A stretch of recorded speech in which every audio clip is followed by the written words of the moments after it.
Changing the language in the Threads app is a straightforward process. Follow these steps to adjust the language settings according to your preference. Step 1. Open the Threads app. Launch the Threads app on your device by tapping its icon. Step 2. Access settings. Navigate to your profile by tapping on your profile picture in the bottom right corner.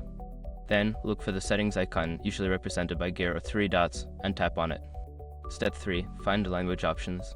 In the settings menu, scroll down until you find the language option. Tap on it to view the available languages. Step 4. Select your preferred language.